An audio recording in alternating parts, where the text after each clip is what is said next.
Queridos oyentes, familia y amigos del mundo entero, estamos honrosos de toparnos de nuevo por nuestra emisión Camino Sefarad. Dora Coquen, Marcel Hasday, Gilbert Sabetay-Sagas y Nicole Podge, que ahora están viviendo una aventura napolitana maravillosa que esperamos nos contará después. Chers auditeurs, merci à RCJ et à Daniel, à la technique, qui réalise l'émission. Chers auditeurs, familles et amis du monde entier, nous sommes heureux de nous retrouver à nouveau pour notre émission Camino Sefarad. Dora Coquen, Marcel Hasday, Gilbert Sabetay-Sagues et Nicole Polge, qui en ce moment vit une merveilleuse aventure napolitaine. Nous souhaitons qu'elle nous en parle à son retour. Hoy vos hablaremos del Mahale de Galata en Istanbul por Dora y Sabetay, de Joseph Caro por Sabetay y Marcel, los nombres de la Biblia por Marcel y Sabetay, la hormiga de Jaim de Benamoras por Dora y Marcel. Aujourd'hui, nous parlerons du quartier de Galata d'Istanbul, de Joseph Caro, des noms de la Bible, de la fourmi de Jaim Benamoras. Galata, el barrio judío de los años 60 en Estambul. Galata, le quartier juif des années 60 à Istanbul. Galata en Estambul era el barrio donde yo nací y donde viví fin a mis 20 años. Mi papá también tenía su botica de mercería en este barrio. Morábamos en la calleja que se llamaba en judío el Cal de los Francos, porque más abajo de nuestra casa había y hay hoy en día el Cal de los judíos italianos, que lo llamaban de este modo. Morábamos justo enfrente del horno de matzá. Más arriba de nuestra casa había la escuela primera judía, la primera Karma. Al lado de esta escuela, el librero judío que laboraba con su mujer y que lo llamábamos Jajamico, porque era también Jajam.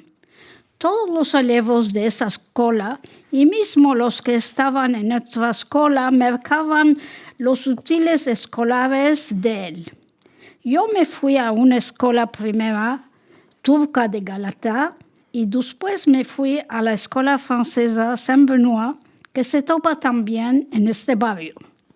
En la otra parte de la calleja había la botica de dulzurias que pertenecía a un judío que se llamaba Belifante.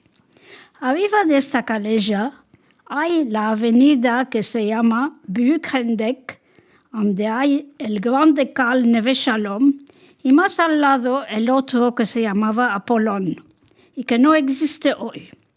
Era en este cal que los mancebos y las criaturas se iban a seguir cursos de Talmud Torah que se llamaban Mahazikei Torah. En la una parte de esta avenida se topa la famosa Kula de Galata, que es hoy en día el simbólico de Estambul. En los años 60, en Galata, la mayoría de los moradores y de los comerciantes eran judíos. Después nosotros, como muchos judíos, también nos fuimos a morar a Shishli.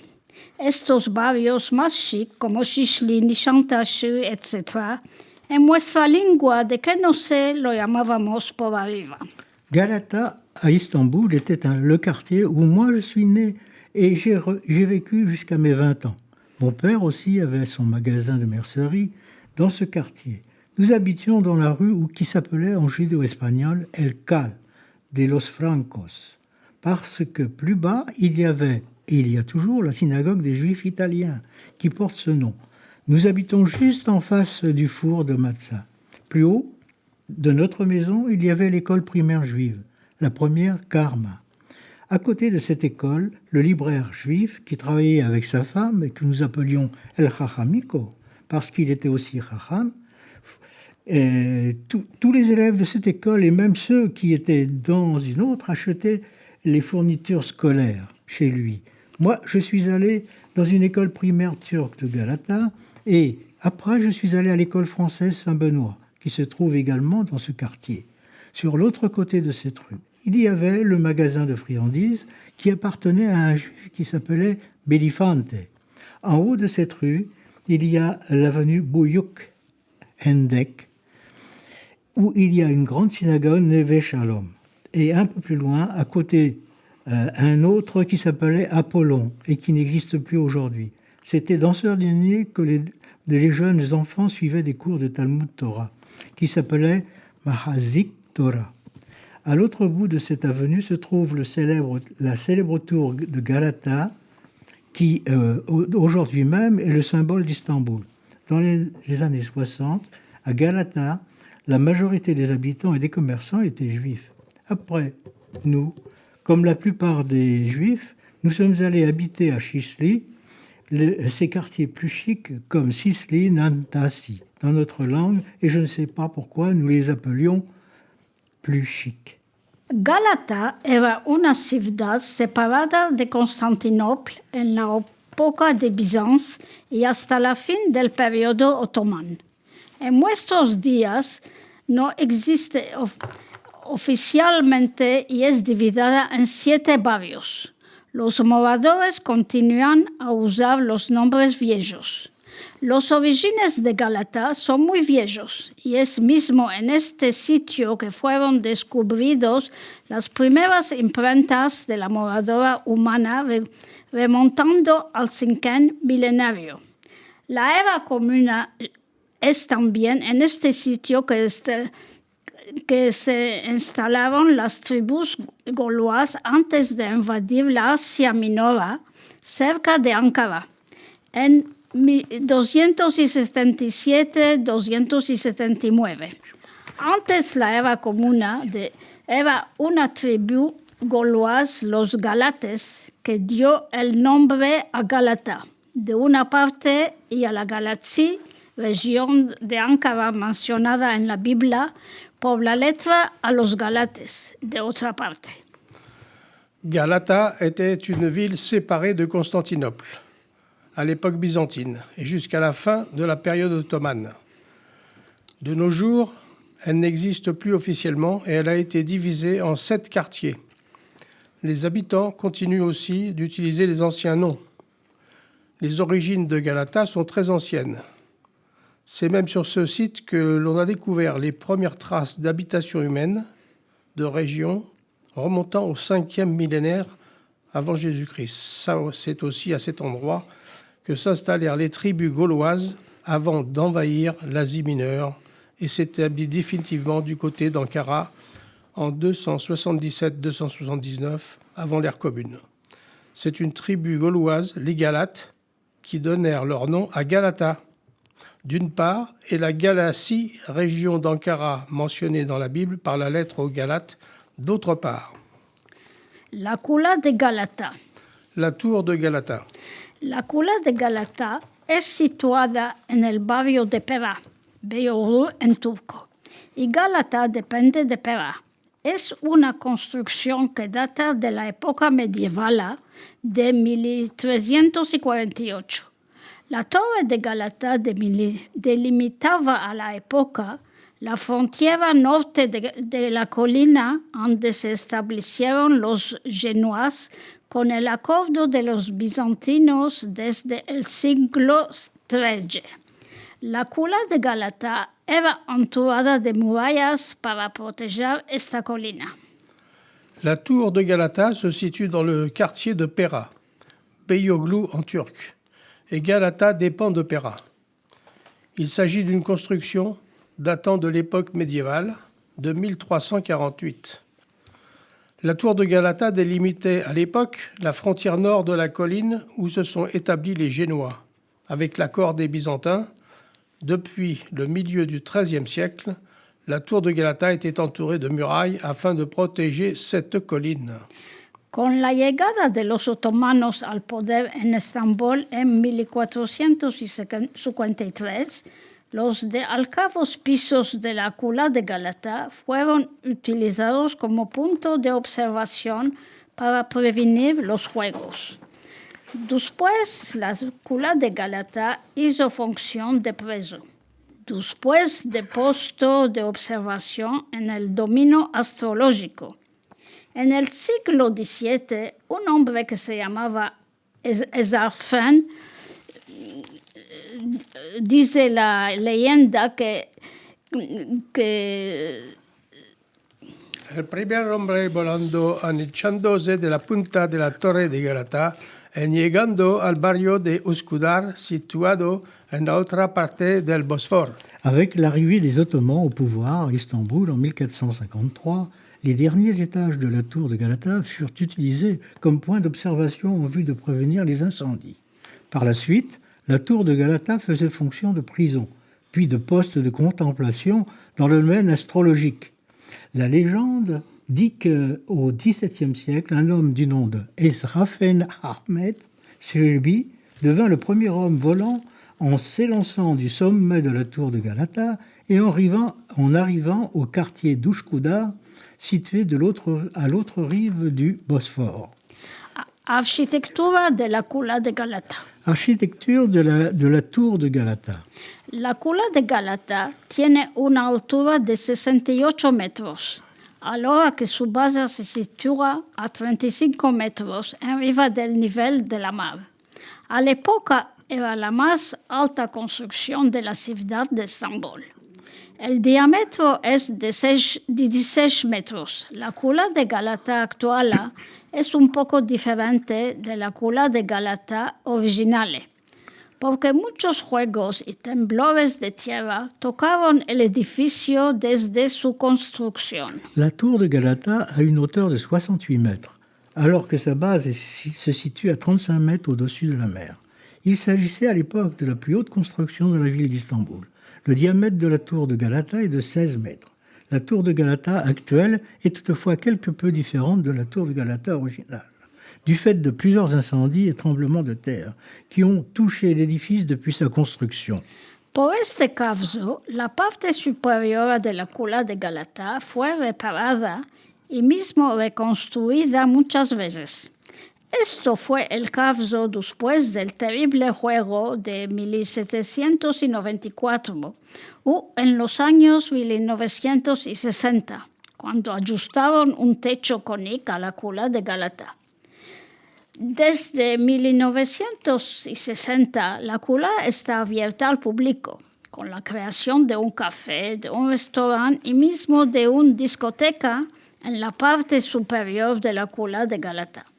Desde un balcón situado en el 7e piso, puedes observar una espléndida vista del Bosphore de la ciudad de Estambul. Dans ce contexte, la partie supérieure de la tour de Galata fut réparée, voire même reconstruite à plusieurs reprises. Ce fut le cas après le terrible incident de 1794 ou dans les années 1960, lorsque l'on ajouta un toit conique à la tour de Galata. Depuis 1960, la tour de Galata est ouverte au public, avec la création d'un café, d'un restaurant et même d'une discothèque dans la partie supérieure de la tour de Galata. Depuis le balcon qui se situe au 7e étage, vous pourrez observer une splendide vue sur le Bosphore et sur la ville d'Istanbul. Galata, el padre del famoso filósofo Jean-Jacques Rousseau, Isaac Rousseau vivió en Galata entre los años 1705 y 1711, tanto como relojero del palacio. Él fue también ambasador del Imperio Otomano en Ginebra. Le père du célèbre philosophe Jean-Jacques Rousseau, Isaac Rousseau, a vécu à Galata entre 1705 et 1711 comme horloger du palais. Il a été aussi ambassadeur de l'Empire ottoman à Genève.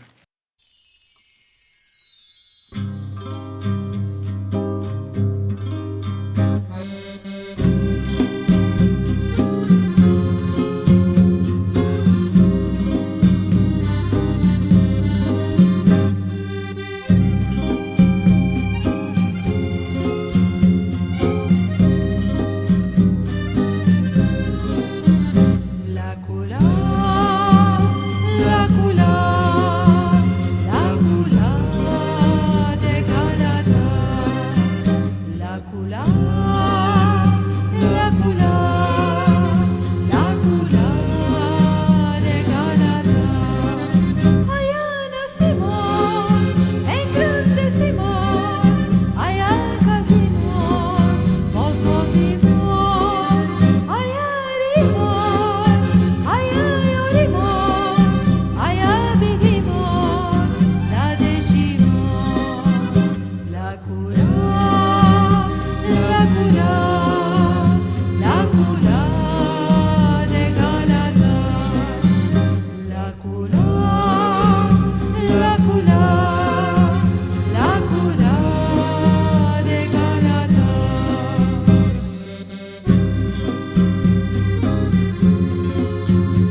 Joseph Caro.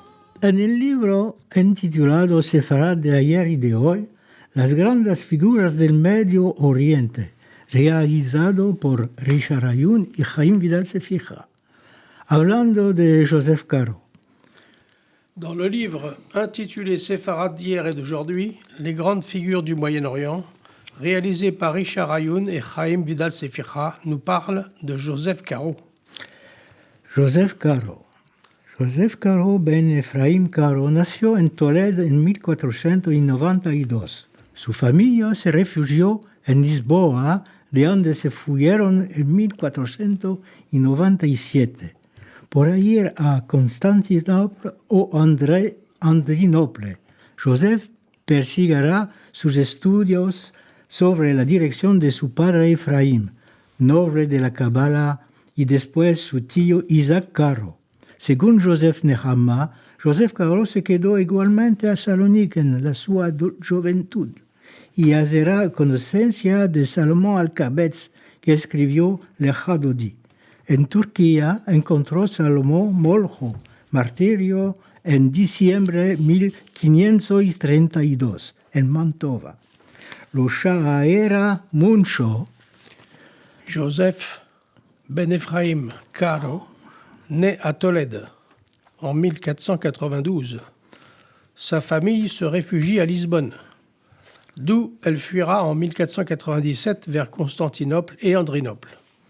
Joseph poursuivra ses études, commencées sous la direction de son père Ephraim, distingué kabbaliste, puis son oncle Isaac Caro. Selon Joseph Nehama, Joseph Caro séjourna également à Salonique dans son enfance, et il fera la connaissance de Salomon Alcabès, l'auteur de l'Echa Dodi. En Turquie, il aurait rencontré Salomon Molho, dont le martyre en décembre 1532 à Mantoue le troublera fortement. En 522, a la edad de 30 años, empieza a componer el suyo Bet Joseph, la casa de Joseph, y consagrará durante 20 años y demás 7 años por las rectificaciones. En 1522, âgé de 30 ans, il commence à rédiger son Bet Joseph, la maison de Joseph. Il y consacrera une vingtaine d'années, puis 7 autres pour les corrections. En 523 dirige una yeshiva en Nicopol, Bulgaria. En 1523, il dirige une yeshiva à Nicopole, en Bulgarie. En 536 vive en Sfat, Israel, donde será uno de los 4 discípulos arregalados en 538 por Berab. Askama Simcha introducida de nuevo que será contestada. Después de la salida de Berab, Joseph Caro toma la dirección de la academia. Según un testimonio, más de 200 estudiantes asistan a sus conferencias. Ayudado por Moïse Mirjani, siempre en acuerdo con él, Moïse Cordovero y Joseph Sagès, muerto en 562. Procura de perseguir la obra de Joseph Berab. En 1536, il quitte ses terres pour se rendre à Safed, où il sera l'un des 4 disciples ordonnés par Berab. Ordination sémichach, réinstituée par ce maître et qui donnera lieu à moult polémiques. Lors du départ de Berab, Joseph Caro reprend la direction de l'académie. Selon un témoin, plus de 200 étudiants assistent à ses conférences. Aidé de Moïse Mitrani, pas toujours d'accord avec lui, Moïse Cordovero et Joseph Sagès, mort en 1572, il essaie de poursuivre l'œuvre de Berab. Redige muchas respuestas a las preguntas venidas de toda la diáspora. Serán acusadas y editadas sobre el título Avrat Raquel, el pueblo del vendedor de especias, en Salonique 1691. Joseph Caro se casará al menos 3 veces y uno de sus hijos se casará con la hija de Isaac Luria en 565 publicará el Shulchan la Mesa Metida, génial compendium de su obra principale. Il rédige beaucoup de réponses aux demandes venues de toute la diaspora. Ceux-ci seront rassemblés et édités sous le titre Avkat Rachel, la poussière du marchand d'épices à Salonique en 1791. Joseph Caro se mariera au moins 3 fois et l'un de ses fils épousera la fille de Isaac Luria en 1565. Il publie son Shulchan Aruch, la table dressée, génial compendium de son œuvre principale. Verso la fin de su vida, se siente atraído por el místico y cree mismo accurato que una voz se adresa a él, voz que llama el Magid, predicador, y que presume ser una materialización del espíritu de la Mishnah. Vers la fin de sa vie, il se sent attiré par le mysticisme et croit même souvent qu'une voix du ciel s'adresse à lui, voix qu'il nomme Magid, prédicateur, et qu'il suppose être l'incarnation de l'esprit de la Mishnah. Sus notas a baste serán al material del suyo Magid Mesharim, Lublin 1646, Venise 1649, Amsterdam 1608, primera edición entera. Ces annotations fourniront la matière de son Magid Mesharim. À Lublin, à Venise, à Amsterdam, première édition complète. Bet Yosef, por su forma y su presentación, es un comentario du Harabat Turim, los 4 orden, de Jacob Ben Asher, mismo que trepasa las limitas de un simple comentario. Bet Yosef, par sa forme et sa présentation, est un commentaire du Arba'a Turim, les 4 ordres, de Jacob Ben Asher, bien qu'il dépasse les limites d'un simple commentaire. Ma un buen profesor, Joseph Caro, aumenguara esta obra inmensa al Shulchan Aruch, así nombrada sobre el Psalmo 23.5. Mais, en bon pédagogue, Joseph Caro réduira cette œuvre immense au Shulchan Aruch, ainsi nommé d'après le psaume 23.5. Codice rabínico que constitua un verdadero manual práctico y consulta fácil y con los ajustos, dice el rabino de Cracovia, se hallará el códice rabínico por excelencia y esto fina hoy. Conocerá muchas ediciones mismo en español en caracteres hebreos. Salonique 568, Mesa del Alma, Venise 1662, 1602. Code rabbinique qui constitue un véritable manuel pratique et de consultation facile, et qui, avec les ajouts d'Isserles, rabbin de Cracovie, deviendra le code rabbinique par excellence, et ce, jusqu'à nos jours. Il connaîtra de très nombreuses éditions, y compris en espagnol, en caractère hébreu, à Salonique, la Mesa de la Alma, la table de l'âme. Joseph Caro lavoró igualmente sobre el Mishneh Torah de Maimónides, estudia que engendrará su Kesef Mishneh, paras doble, Venise en Venise. Joseph Caro travaille également sur la Mishneh Torah de Maïmonide, étude qui engendrera son Kesef Mishneh, argent double, à Venise. Joseph Caro muere en Safed, Sfat, el 3 Nisan 565. A la edad de 83 años podemos ver su tumba en el viejo Bedach Haim. Joseph Caro meurt à Tzfat, Safed, le 13 Nissan 1575 à l'âge de 83 ans. On peut y voir encore sa tombe dans l'ancien cimetière.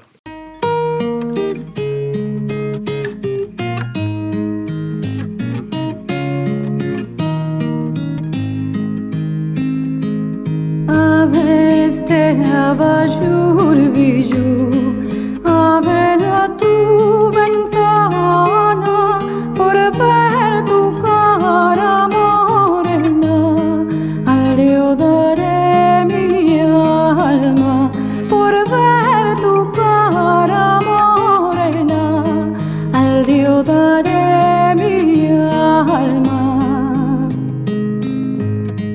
Por tu puerta yo pasé, yo la topí cerrada, la llave dura yo besé, como besar tu cara, la llave dura yo besé, como besar tu cara. Si tú de mí te olvidarás, tu hermosura piedras, ningún niño te engañará, en los mis brazos mueras, ningún niño te engañará, en los mis brazos mueras. Alors là, c'est un livre qui a été écrit par Marc-Alain Kouaknin et Dori Rotnemer, qui s'appelle le livre des prénoms bibliques et hébraïques. Et de Marcel Hasdai, le livre en l'an 670 commence la saga des Hasdai. De Marc-Alain Oaknen, Dori Rotnemer, el libro de los nombres de la Torah y hebreos, y de Marcel Hasdai, el libro en l'an 670. Empieza la saga de Hasdai. Ces livres sont très intéressants car ils donnent l'histoire de nos prénoms. Environ 1000 prénoms de garçons et filles. Les noms de famille sont apparus tardivement par rapport aux prénoms, de façon progressive. Les Juifs, comme les autres citoyens, ont été obligés de porter un nom de famille en plus de leur prénom, conséquence directe de l'émancipation. Estos libros son muy interesantes porque en la historia de nuestros primeros nombres, cerca de 1000 nombres de hijos y hijas. Los apellidos aparecieron tardamente con los nombres de familia. Gradualmente los judíos como otros ciudadanos fueron obligados de llevar un apellido además del nombre de la familia, consecuencia directa de la émancipation. En Autriche, la loi est entrée en vigueur en 1787, en 1808 en France avec Napoléon et en 1812 en Prusse. Mais dans la vie religieuse, le nom de famille n'intervient presque pas et le prénom conserve toutes ses prérogatives. En Austria, la ley entra en vigor en 1787, en 1808 en Francia con Napoleone y en 1812 en Prusia. Ama en la vida religiosa, la alcuña no es importante y el nombre conserva todas las prerrogativas. C'est à cause de la hausse de la démographie que les noms de famille sont apparus, pour différencier les individus par leurs prénoms. À l'époque, les prénoms s'appelaient d'ailleurs noms. Au Moyen Âge, on avait l'habitude de distinguer les différentes personnes portant le même prénom en y associant le nom du père, le Martin de Jean par exemple, ou de Luc, son lieu de résidence ou de provenance, par exemple du chêne, l'arbre, ou l'angevin, une singularité liée au physique ou au caractère, par exemple le grand, le bon, le joli, etc. Et son métier, par exemple le marchand ou le boucher. Es por este caso que en razón de la pugnita de la demografía los nombres de familia aparecen para diferenciar a los individuos por sus nombres de familia. En esta época, los nombres de familia también se llamaban apellidos. En la Edad Media, solamente distinguir a las diferentes personas con el mismo nombre, ajustando el nombre del padre. Exemple, el Martín de Jean o de Luc, su lugar de residencia ou son origine, del roble o el angevin. Singularidad atada al físico o al carácter, el grande, el bueno, el alegre, etc. Y su oficio, el comerciante ou el carnicero. La Révolution française fixera les noms de famille par la loi du 6 fructivore en 2. Quand les premiers livrets de famille sont apparus en 1877, il y eut de légères variations orthographiques. La Revolución Francesa llegara los apellidos por la ley del 6 fructidor año 2, cuando aparecieron los primeros libricos de familia en 1877. Hubo livianas variaciones ortográficas. Pour les Juifs, depuis des millénaires, on donnait le nom de la personne suivi du prénom du nom du père. Ben en hébreu ou Imd en arabe. Il existe un grand nombre de critères comme la volonté d'honorer ou de prolonger la mémoire familiale. D'une personne vivante chez les séfarades juifs d'Espagne ou d'Afrique du Nord, d'un défunt chez les Eshkanazes, juifs originaires d'Europe de l'Est, ou le désir que l'enfant ressemble à une personnalité comme un personnage de la Bible, ou la sonorité plaisante, la modernité du prénom. Para los judíos, durante milenios, se daba el nombre de la persona seguido del nombre del padre, Ben en hebreo ou Ibn en árabe.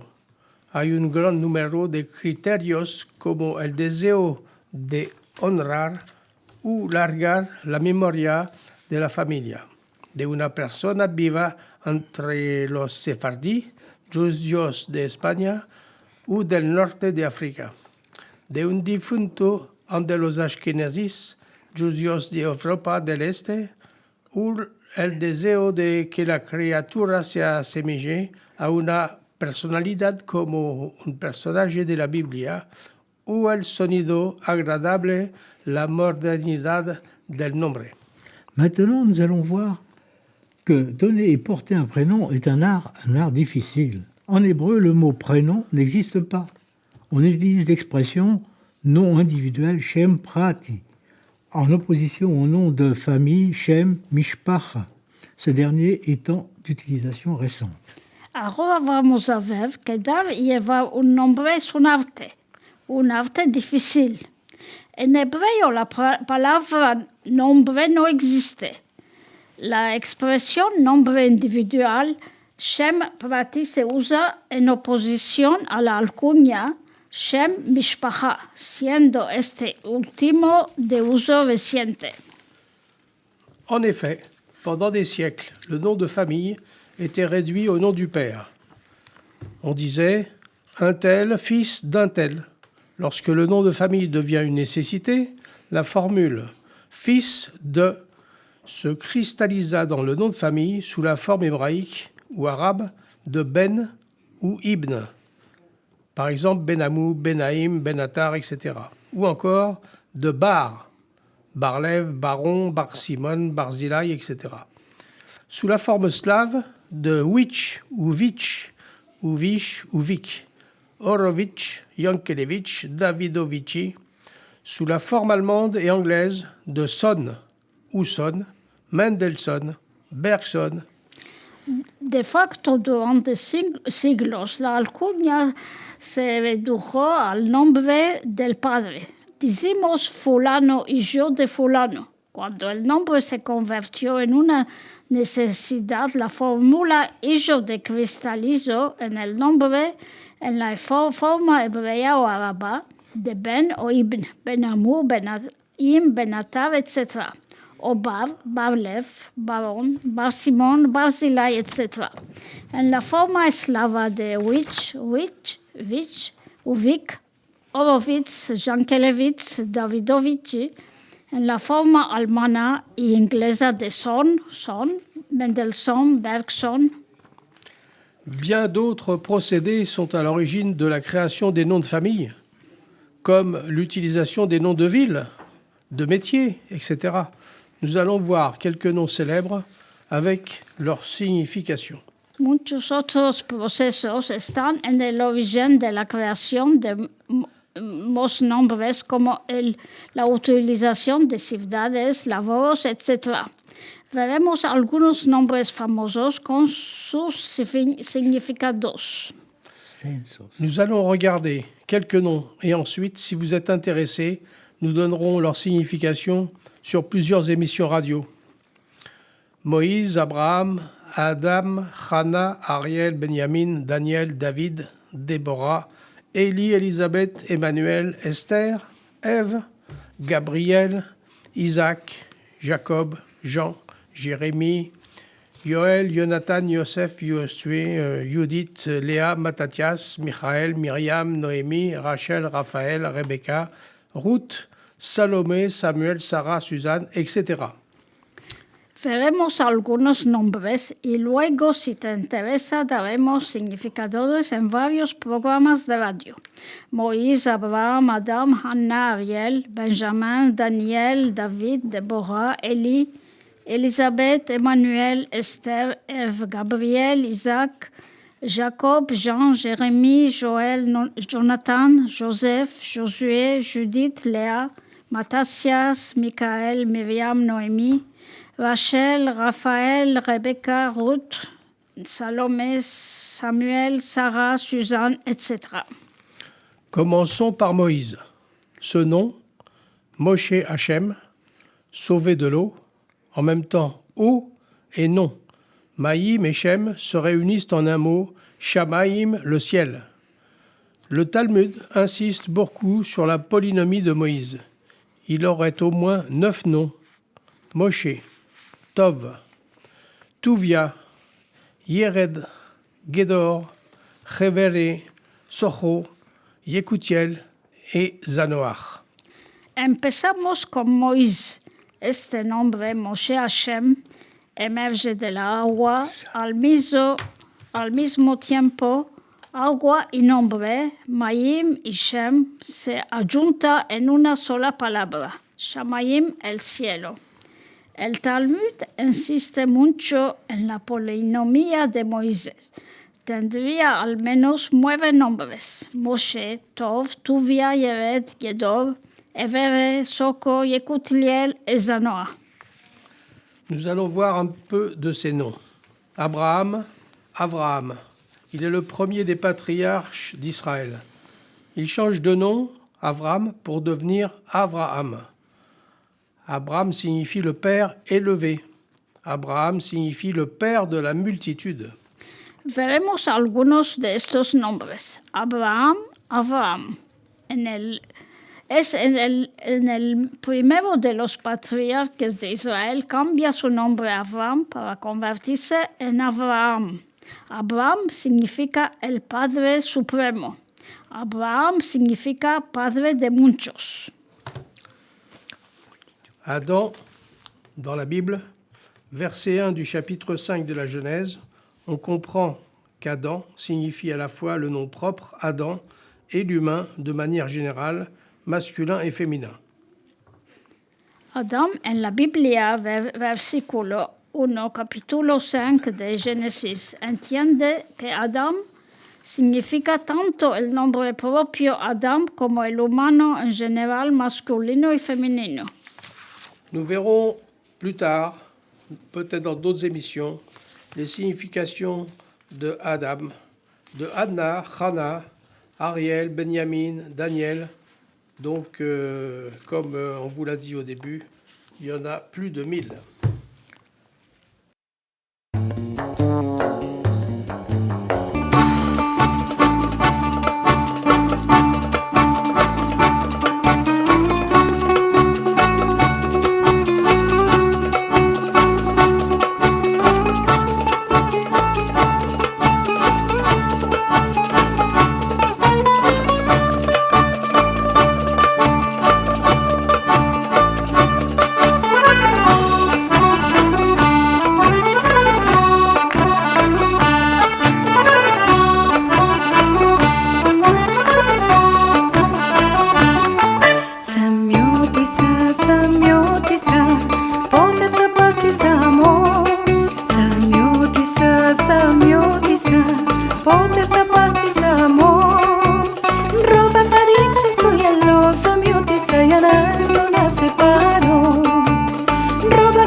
para mí. Samiotisa, Samiotisa, yo te quiero para mí. Rosas para ti llevaré, Samiotisa, no te vayas de aquí. Rosas para ti llevaré, Samiotisa, no te vayas de aquí. Samiotisa, tus ojos pretos hacen batir mi corazón. Samiotisa, tus ojos pretos hacen batir mi corazón. No te vayas para esa moza, Samiotisa, yo te quiero para mí. No te vayas para esa moza, Samiotisa, yo te quiero para mí. De Jaime Bermoavas, Estambul, la hormiga. La hormiga estaba pasando delante de un arbolé, vio que en bajo había una cosa. Miró, no entendió, y dijo rostaba un pedacico. Y lo entenderé cuál es, y lo rostó. De Chaim Bermoars, Istanbul, la fourmi. La fourmi passait devant un arbre, et elle vit qu'il y avait quelque chose en dessous. Elle regarda, ne devina pas ce que c'était et dit « Je vais en goûter un peu. Comme ça, je comprendrai ce que c'est. » Et elle goûta. Miró que la sabor está muy hermosa, estaba dulce. Levantó la cabeza y miró arriba. ¿Qué ve? Arriba del árbol había un cesto, y del cesto estaba cayendo abajo pedacicos. Elle se rendit compte que c'était bon, c'était doux. Elle leva la tête, regarda au-dessus. Que vit-elle? Il y avait un panier dans l'arbre et des gouttes en tombaient. Otra vez gustó. Lo que pensó era verdad. Los pedazos eran miel. Empezó de nuevo a comer, comió, y miró que ya se hartó, y empezó a ir a su camino. Elle goûta encore une autre fois, et ce qu'elle pensa était vrai. Il tombait du miel. Elle recommença à manger, mangea et vit qu'elle commençait à être rassasiée, et commença à se remettre en chemin. En súbito se arrestó. El tino le iba quedado en la miel. Tornó atrás y vino al lado de la miel. Y empezó de nuevo a comer. No estaba topando fin. En comiendo presto se encachó adentro de la miel para comer más mucho. Tout d'un coup, elle s'arrêta, car elle repensa encore au miel. Elle retourna près du miel et recommença à manger sans pouvoir s'arrêter. Et, en mangeant rapidement, vite, elle rentra dans le miel pour en manger encore davantage. Comió, tanto comió que le vino desmayos. Dijo salir afuera. Para salir hizo una esfuerza, mas no rehusó. Otra vez no está pudiendo salir afuera, porque la miel de la melradura se apegó arriba, y la fuerza no le abastó y se movió a viento de la miel. Elle mangea tant qu'elle en eut des évanouissements. Elle dit « Je vais en sortir ». Pour en sortir, elle fit un effort sans y parvenir, essaya encore, une autre fois, sans pouvoir en sortir, car le miel l'avait tout enrobée, s'était collé à elle, elle n'eut pas la force d'en sortir et mourut dans le miel. Y la vida es como la consejica de la hormiga. En veces nos sale delante una cosa que nos maravillamos y empezamos a continuar, lo tomamos de la cola. La vie est comme la fable de la fourmi. Parfois, nous nous trouvons face à une chose qui nous semble merveilleuse et commençons à nous emballer. Ma viene un tiempo que empieza a hacer daño. Queremos salvar de allá, mas no podemos salir y la vida nos hace preto y carbón.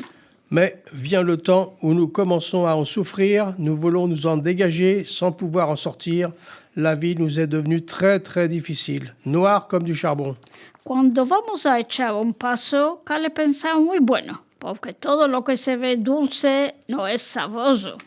Lorsque nous voulons faire quelque chose, il faut bien réfléchir, car tout ce qui est doux n'est pas forcément savoureux.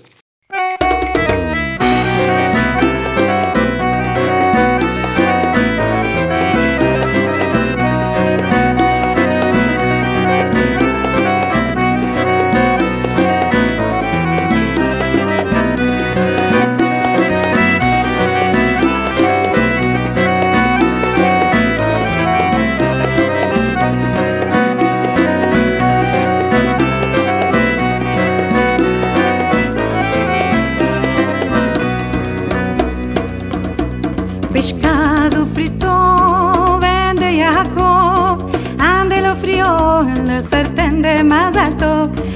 Ay, que sartén tiene más alto, que se jameó el señor Jacob.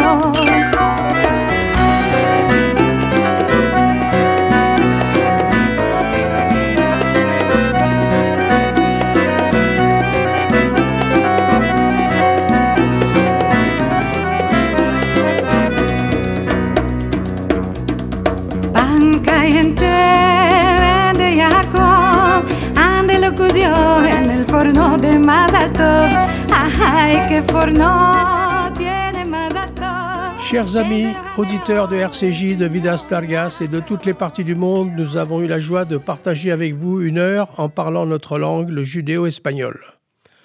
Queridos amigos oyentes de RCJ de Vidas Largas y toda esta parte del mundo, tuvimos la alegría de pasar una hora en juntos hablando en nuestra lengua, el judeo-español. Nuestra emisión se puede oír en directo los segundo y cuarto jueves de los meses a las 23 horas francesa o en podcast sur el sitio Google de Vidas Largas.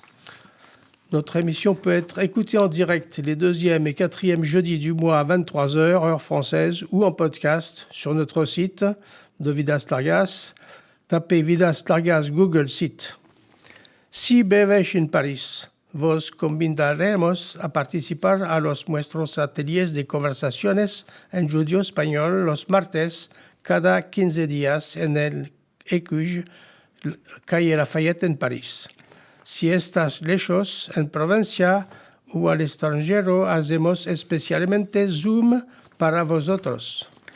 Si vous êtes parisien, nous vous invitons à participer à nos ateliers de conversation qui ont lieu tous les 15 jours à l'Écuge, rue Lafayette à Paris. Si vous êtes loin de Paris, en province ou à l'étranger, vous pouvez participer au Zoom que nous organisons spécialement pour vous. Merci pour RCJ et la Técnica. Merci à RCJ et à la technique. Ainsi se escapa nuestra emisión Camino Sefarad. Shabbat Shalom, Shalom en el mundo entero. Buena semana que nos da el Dios.